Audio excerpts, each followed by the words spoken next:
Rémi Aumenier, je travaille dans l'association Appui qui porte le projet Cuisine de rue.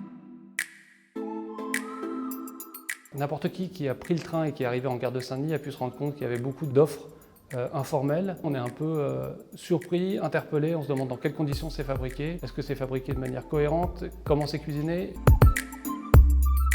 Ce projet, il est né avant tout avec deux femmes qui produisaient de la nourriture pour pouvoir nourrir leur famille et qui l'avaient fait dans la rue de manière informelle, sans cadre légal. Ces femmes-là, ce n'étaient pas les seules qui avaient besoin de cet accompagnement, on s'en est rendu compte assez rapidement. On a voulu absolument ouvrir ces deux outils, donc un laboratoire culinaire et un moyen de vente mobile. On a voulu les ouvrir au maximum à tous ceux qu'on avait besoin. Énormément de gens qui avaient des projets et pas d'espace pour pouvoir les concrétiser.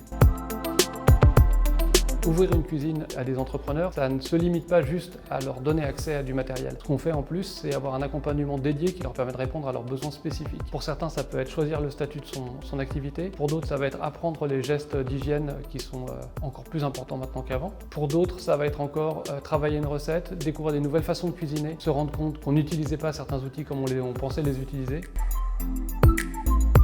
Dans le laboratoire culinaire partagé, il y a un lieu, une cuisine professionnelle, peuvent se concrétiser tous les projets qu'il peut y avoir. On a tous les types de nourriture, toutes les cuisines du monde qui est produite dans le laboratoire. Ça peut aller de crêpes à des jus de fruits, des plats traditionnels, des traiteurs, des desserts. L'avantage d'ouvrir à tous, c'est qu'on peut accueillir tous les types de plats et de projets. On va pouvoir goûter de tout.